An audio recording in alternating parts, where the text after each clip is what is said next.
What is gluten? Gluten is the glue that holds bread together.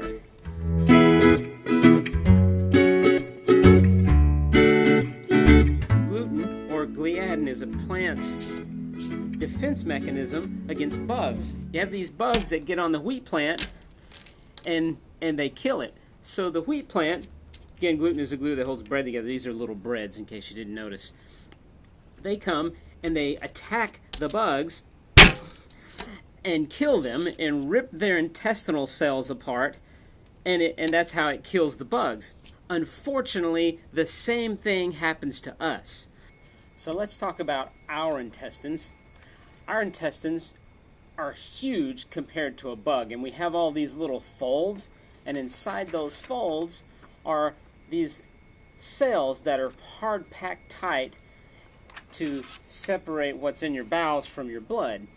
So they're bound together with these little protein chains, and it keeps them from coming apart, and it keeps anything from sliding in between, because your cells will grab the nutrients they want, pump them through, and then into your bloodstream on the other side of the intestinal wall.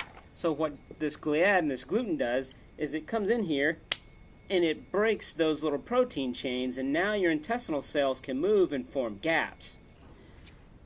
You take our intestinal tract, you have all of our food and whatever in your bowels on this side.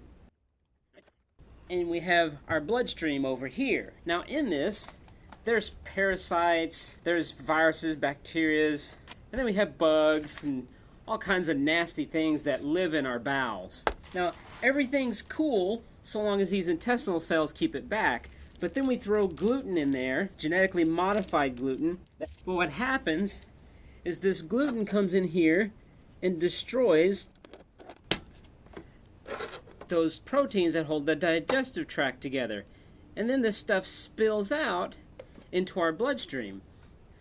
And from there, the parasites get into our bloodstream, some of the food gets in, the nasty bugs and viruses, whatever is in our digestive tract leaks into our bloodstream, and from there goes everywhere in the body. So you hear about systemic inflammation, okay?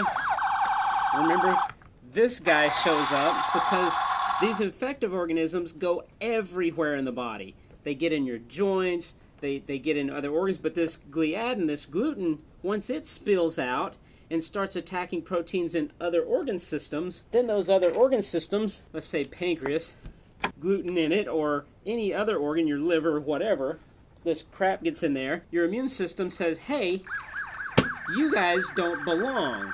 Now your immune system attacks this and your organs because they're associated together. It's like they say, you know what? You guys are harboring terrorists, so you're in trouble too. And then you have inflammation everywhere in the body, which is going to cause your bowels to swell. It's going to cause all kinds of problems, cause your immune system to turn on itself. Gluten is going to do this, genetically modified gluten is going to do this to everyone eventually. The reason it takes so long is bugs have tiny little intestinal cells, and we have huge intestines. So they start breaking down these little joints, and all this junk spills into our bloodstream. It'll cause all kinds of problems. Now, these same proteins that hold your intestinal cells together, your brain has these same proteins that these glutens destroy. It's called the blood-brain barrier. So once this stuff gets out over here, now you're going to start having brain fog, memory loss, headaches, things like that, because again, gluten is spilling out of the bowels and going everywhere and turning your own defense mechanisms against itself. It's terrible stuff. So when you go places and you order something gluten-free, they'll ask, is it an allergy or preference? And I usually say it's a preference because I don't have an allergy or any kind of problem with it like that. But that's why they ask, because there's two issues.